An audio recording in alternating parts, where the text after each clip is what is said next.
pemirsa, bagaimana kabar Anda pagi ini? Senang sekali kami bisa hadir menyapa Anda pada program Banyuwangi Dalam Berita Pagi.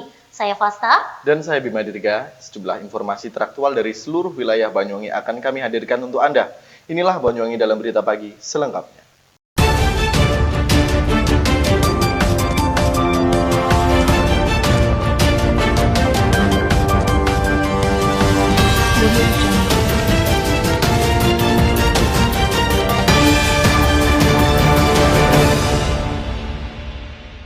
Berita pertama dari datangnya vaksin COVID-19. Ya pemirsa, pendistribusian vaksin Sinovac COVID-19 kepada 49 fasilitas kesehatan di seluruh Kabupaten Banyuwangi telah diambil. Proses pengambilan ini terbagi menjadi 4 gelombang yang kemudian akan dibawa oleh masing-masing Vaskes dan disimpan di tempat pendingin yang telah disediakan.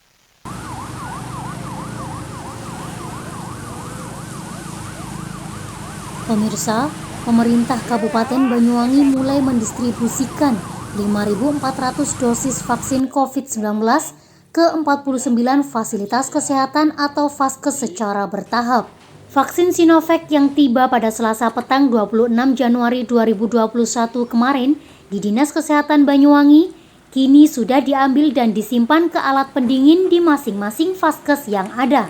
Puluhan Vaskes tersebut terdiri dari 45 puskesmas, 2 rumah sakit daerah RSUD Genteng dan Banyuwangi, kantor kesehatan pelabuhan atau KKP, serta klinik kesehatan Polresta Banyuwangi.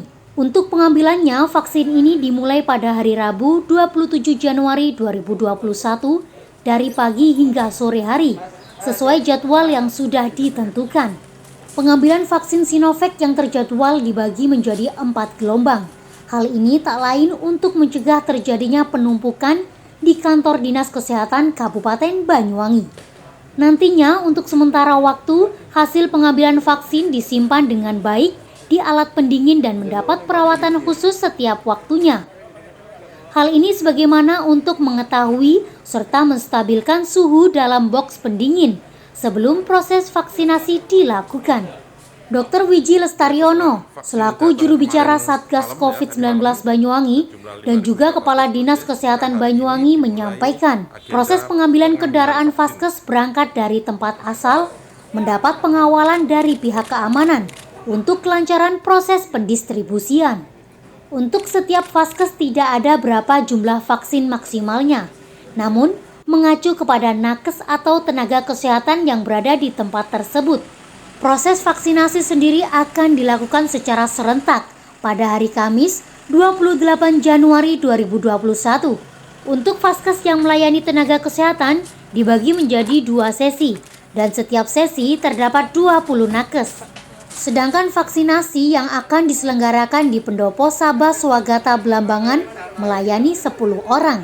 Di antaranya 10 orang tersebut antara lain Bupati dan Wakil Bupati Banyuwangi, Kapolresta Banyuwangi, Dandim 0825, dan Lanal, Ketua DPRD, Ketua Pengadilan Negeri, Kepala Kejaksaan Negeri Banyuwangi, Ketua MUI, serta Ketua Penggerak PKK. Ya, setelah vaksin datang kemarin malam tadi malam sejumlah 5.400 dosis, maka hari ini dimulai agenda pengambilan vaksin atau distribusi vaksin ke seluruh Vaskes pemberi layanan vaksinasi. Mereka semua mengambil ke kantor Dinas Kesehatan, dibagi dalam 4 gelombang. Jadi mulai jam 8 pagi sampai dengan jam 17 nanti. Ini tujuannya untuk mencegah terjadinya penumpukan proses pengambilan. Jadi semuanya semuanya itu kan ada 49 Vaskes terdiri dari 45 puskesmas, kemudian 2 rumah sakit daerah, 1 KKP, 1 klinik Polresta. Itu mereka yang ngambil ke sini. Nah, sesuai dengan ketentuan maka semua proses pengambilan harus dikawal oleh aparat keamanan.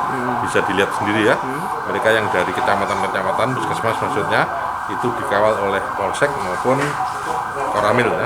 Iya, kan sasarannya sudah ada kan.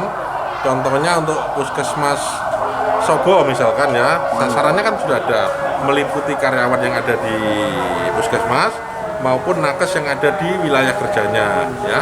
Kan ada klinik-klinik juga di sini ya, ada laboratorium, ada apotek, semua itu kan nakes. Jadi itu nyuntiknya di Puskesmas Sobo. Tentu jumlahnya nggak sama dengan Puskesmas Kedung Wungu misalkan ya, yang relatif jauh dan jumlah karyawannya sedikit dan juga nakes yang ada di sekitarnya juga minimal gitu ya. Jadi beda jumlahnya. Nggak cukup ya. Karena jumlah vaskes kita lebih dari itu, ya, 6.100 sekian. Tapi Dinas Kesehatan Provinsi sudah menjanjikan dalam beberapa hari ini akan dikirim lagi kekurangannya. Toh juga nanti akan dikirim juga vaksin untuk dosis kedua. Karena vaksin Sinovac ini kan diberikan dalam 2 dosis. Maka pastinya nanti sebelum 14 hari akan ada pengiriman untuk yang dosis kedua. Sudah kita siapkan timnya, tim vaksinasi, dan untuk vaksinatornya kita siapkan 2 orang dokter ya. Jadi sesuai dengan pedoman, maka pelaksanaan vaksinasi di vaskes ini harus melalui SOP yang sudah ditentukan. Ada 4 meja yang harus disiapkan. Meja pertama itu untuk pendataan, ya, pendaftaran, ya. Kemudian pindah ke meja kedua. Meja kedua itu screening, ya. Di screening itu dicek suhu tubuh, ya. Tapi biasanya suhu tubuh itu di depan sudah, ya. Tapi yang jelas di situ harus ada juga, ya. Kalau dia lolos berarti sudah suhu tubuhnya sudah memenuhi syarat, ya. Kemudian diperiksa tekanan darahnya di meja kedua itu, ya. Dan juga dilakukan anamnesa atau pertanyaan-pertanyaan terkait dengan kondisi orang tersebut, sasaran tersebut. Dan mereka juga harus menandatangani inform consent.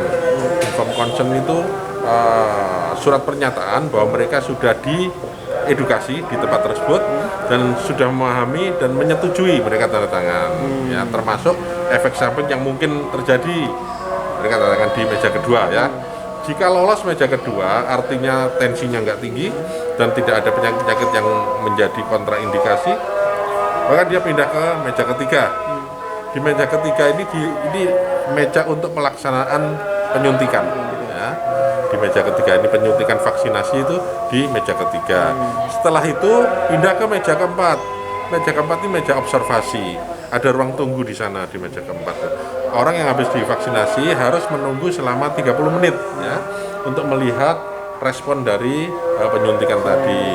Dan juga kalau ada efek samping yang tidak diinginkan ya, 30 menit. Setelah itu baru bisa meninggalkan tempat. Dari Banyuwangi, Jawa Timur, Haryadi, Banyuwangi 1 TV melaporkan.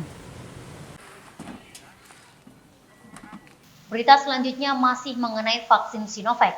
Setelah pendistribusian vaksin Sinovac COVID-19 di Banyuwangi, kini beberapa persiapan pelaksanaan vaksinasi pun dilakukan. Demi kelancaran proses vaksinasi, beberapa prosedur nantinya harus dipenuhi oleh penerima vaksin.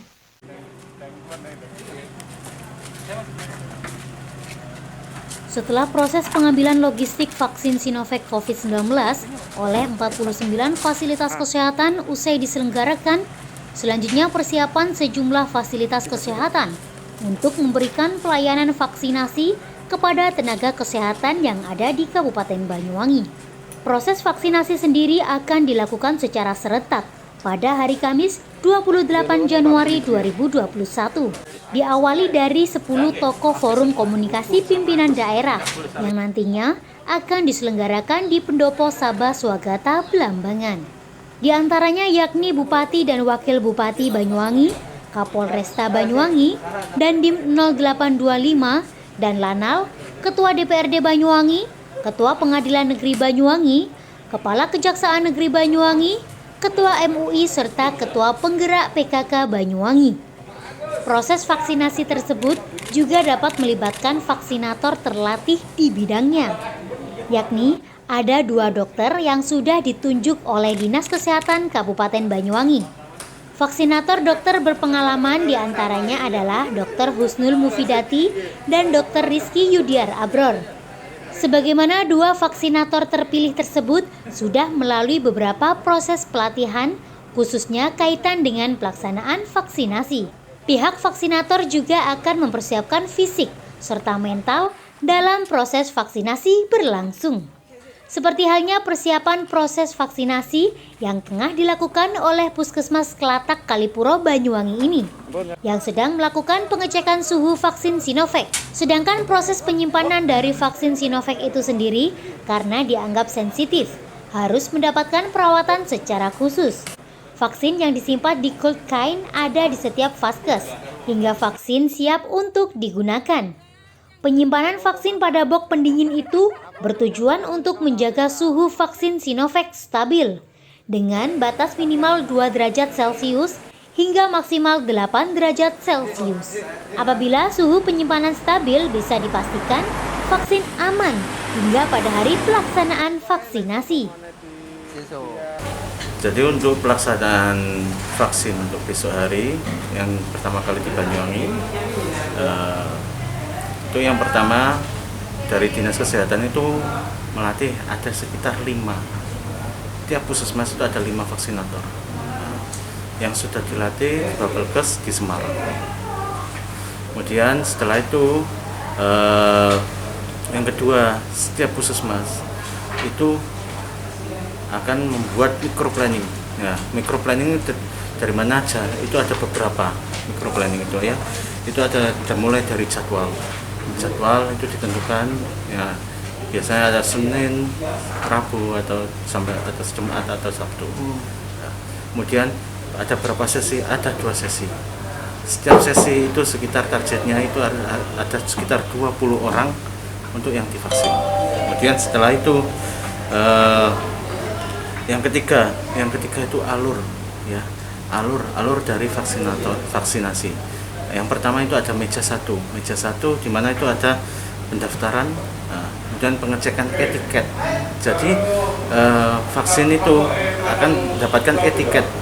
Etiket itu dari mana? Etiket itu dari pendaftaran yang melalui SMS atau WA langsung dari pusat. Ya. Kemudian setelah itu di meja 1 setelah menunjukkan, kemudian diverifikasi. Kemudian setelah sudah selesai di meja 1, lanjut meja kedua. Meja kedua itu mulai dari pemeriksaan fisik dan screening. Ya. Screening itu ada beberapa macam. Ya. Ada screening itu mulai yang pertama itu pasien pernah terkonfirmasi atau tidak. Yang kedua, pasien hamil atau menyusui atau tidak. Kemudian yang ketiga itu ISPA atau batuk pilek panas selama 7 hari atau disertai sesak. Kemudian yang keempat ada keluarga atau kontak erat yang terkonfirmasi dalam satu rumah. Yang kelima itu alergi berat atau tidak dari pasien tersebut. Kemudian yang keenam itu ada kelainan darah atau penggumpalan darah. Kemudian yang ketujuh ada riwayat penyakit jantung atau tidak. Yang ke-8 ada penyakit riwayat autoimun. Autoimun itu seperti apa? Ada SLE, ada vaskulitis. Ya. Kemudian yang ke-9 itu ada riwayat penyakit ginjal atau tidak dari sang pasien. Yang ke-10 itu ada rheumatoid arthritis, punya riwayat rheumatoid atau tidak. Yang selanjutnya yang 11 itu pasien pernah mengalami atau masih menderita dari saluran pencernaan yang kronis, yang lama. Kemudian habis itu yang selanjutnya yang 12 pasien pernah atau masih menderita hipertiroid atau hipotiroid. Kemudian yang ke-13 itu pasien menderita kanker atau masih terapi atau meminum pengobatan anti kanker, ya, pengobatan kanker. Kemudian yang ke-14 itu pasien menderita diabetes atau tidak. Yang 15 pasien menderita HIV atau tidak. Kemudian yang 16 itu pasien mempunyai riwayat asma, PPOK atau TBC. Jadi kalau seumpama dari 16 pertanyaan itu tadi sudah verifikasi ke pasien pernah seperti itu atau tidak, itu harus diungkapkan. Jadi yang pertama ya, bila pasien apa aja yang perlu ditunda atau yang tidak boleh dilakukan ya. Bila pasien pada saat itu ya dia menderita batuk pilek panas atau demam lebih dari 37,5, jadi vaksinnya ditunda dulu. Kemudian habis setelah itu, kalau ada yang menderita hipertensi, ya lebih baik tidak diberikan dahulu, distabilkan dulu hipertensinya. Kalau perasaannya saya yang jelas seneng campur gugup, campur aduk nano lah, ya. Karena yang saya suntik sekarang ini bapak nomor 1 di Banyuwangi, ya yang jelas itu ikut rasanya seneng, tapi campur ndredeg ya, misalnya gugup. Nah, tapi yang seneng banget apa?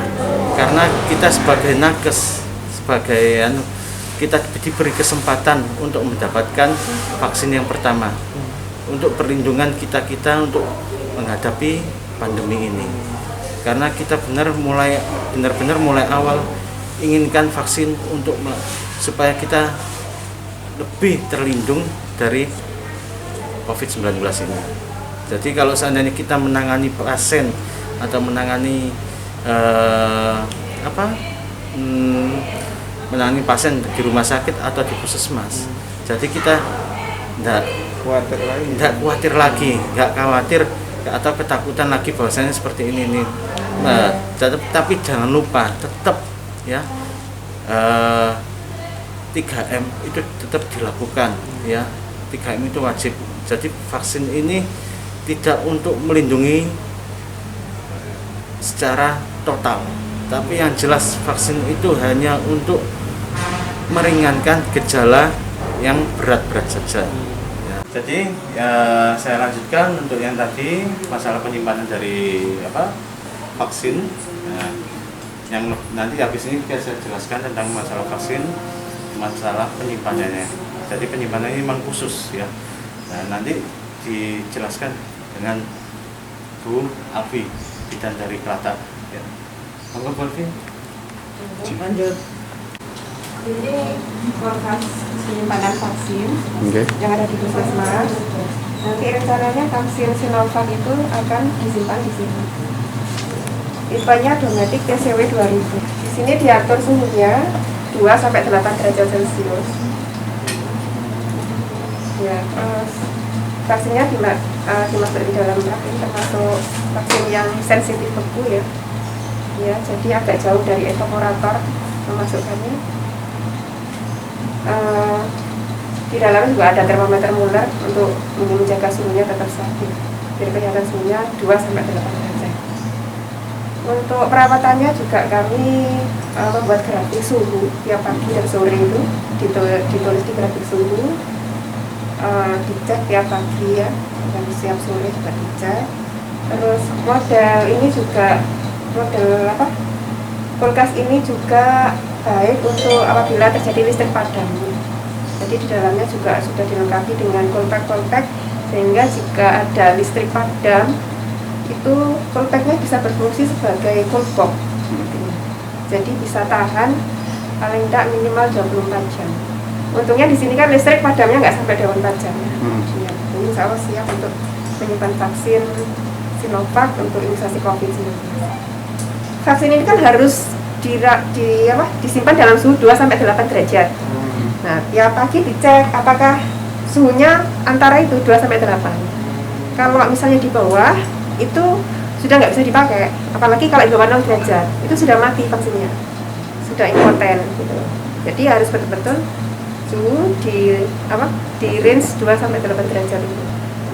Untuk di puskesmas perawatannya itu jadi ya dipantau suhunya ya, kemudian di dalam ada termometer Mullernya, juga ada dilengkapi dengan freeze-tag.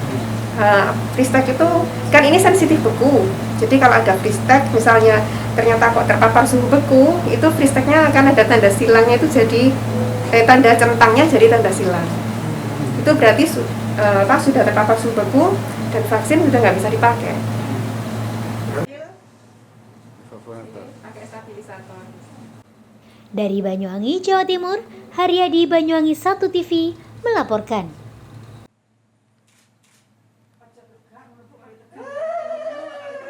Kita beralih ke berita selanjutnya pemirsa. Selamat seorang pria berusia 57 tahun warga Dusun Sangkur, Banyuwangi lumpuh akibat kecelakaan kerja, yakni jatuh dari pohon kelapa 22 tahun silam.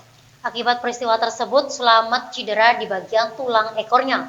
Hingga saat ini ia hanya bisa beraktivitas di tempat tidurnya. Peredaran darah lancar, Pemirsa, inilah kondisi memprihatinkan Slamet, warga Dusun Sangkur, Desa Bunder, Kecamatan Kabat, Banyuwangi, yang mengalami kondisi lumpuh akibat kecelakaan kerja pada tahun 1999 silam. Kisah pilu pria yang berusia 57 tahun ini dulunya berprofesi sebagai petani. Saat itu, Slamet sedang menyadap air dari bunga kelapa. Namun naas, pada saat itu Slamet mengalami kecelakaan kerja, yakni jatuh dari pohon kelapa dengan ketinggian kurang lebih 15 meter. Seketika itu Slamet mengalami kelumpuhan karena cedera di bagian tulang ekornya, dan sejak saat itu pula Slamet sudah tidak bisa bekerja kembali seperti biasanya. Biaya untuk memeriksakan Slamet tidaklah kecil. Karena keterbatasan ekonomi, pihak keluarga tidak pernah membawa untuk berobat secara medis. Pujiati, istri Slamet, hanya bekerja sebagai buruh serabutan. Ia hanya bisa membawa Slamet berobat alternatif, yakni untuk dipijat di sangkal putung. Hingga saat ini kondisi Slamet tidak menunjukkan perkembangan yang signifikan. Ketika kakinya dicubit pun, ia tidak bisa merasakan apa-apa. Tangannya sulit bergerak, bahkan untuk berkomunikasi pun sudah tidak lagi jelas. Tidak ada yang bisa ia lakukan, yang ada hanya terkulai lemas dan melakukan segala aktivitasnya di atas tempat tidur. Namun Pujiati dengan tulus dan sabar merawat suaminya sejak 21 tahun silam. Karena keterbatasan ekonomi itulah, Pujiati hanya bisa merawat semaksimal mungkin yang ia mampu. Jika ada uang terkumpul, ia baru bisa membawa suami tercintanya berobat ke sangkal putung. Dengan ini pun, sahabat duafa bersinergi dengan Yayasan Saling Berbagi Banyuwangi bersama Ring Times Banyuwangi dan Banyuwangi 1 TV berusaha sedikit meringankan beban keluarga Slamet dengan memberikan sejumlah uang dan bantuan kursi roda dengan harapan agar bisa membantu Slamet dalam melakukan terapi sinar ultraviolet. Selain itu, tim relawan juga membantu Slamet untuk berobat ke tenaga medis. Saat tim relawan memberikan bantuan kursi roda, rasa haru bahagia terlihat di wajah Slamet dan keluarganya. Haryanto dan tim relawan memaparkan harapannya agar kita semua bisa bersama-sama untuk mengulurkan tangan membantu kegiatan sosial bagi Slamet. Pujiati juga berharap kesembuhan terhadap suami tercintanya segera terwujud. Rasa syukur pun terucap dari Pujiati atas pertolongan, doa, serta support dari tim relawan. Namun, tidak cukup dengan bantuan tim relawan saja. Rasa simpati, uluran tangan, bantuan berupa apapun demi kesembuhan Slamet dari pemirsa Banyuwangi 1 TV pun sangat berarti bagi keluarga Slamet. Kami atas nama Yayasan Sahabat Duafa Banyuwangi berkolaborasi bersama komunitas Saling Berbagi Banyuwangi, kemudian sama teman-teman media Ring Times, kemudian sama teman media Banyuwangi 1 TV. Kegiatan sosial seperti ini, mari kita ke depannya kita lakukan di daerah-daerah manapun. Ketika kita temukan seperti itu, monggo kita bersama-sama mencari solusi yang kita perlukan untuk membantu mereka. Mungkin ada yang mau donasi, monggo kita siap membuka donasi siapapun, untuk siapapun, mudah-mudahan bermanfaat bagi mereka. Itu tujuan kami. Terima kasih sekali kepada semua rekan-rekan yang sudah mensupport, membantu, mendukung acara kegiatan sosial ini. Kami ucapkan terima kasih, semua kedepannya tetap berjalan dengan lancar. Jawa untuk deres gini ikut tiba sekining wit kerambil. Sudah berapa lama, Bu? 20 tahun. Tolong ucapan terima kasih kali adik-adik, sama bapak dan mbak Niki atas bantuan semua. Relawan. Saya mengucapkan banyak terima kasih. Dari Banyuwangi, Jawa Timur, Tim Liputan Banyuwangi 1 TV melaporkan.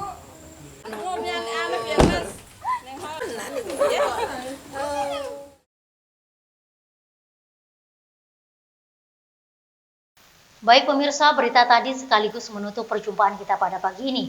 Dan jangan lupa pemirsa untuk tetap ingat pesan ibu, menggunakan masker, mencuci tangan, dan menjaga jarak.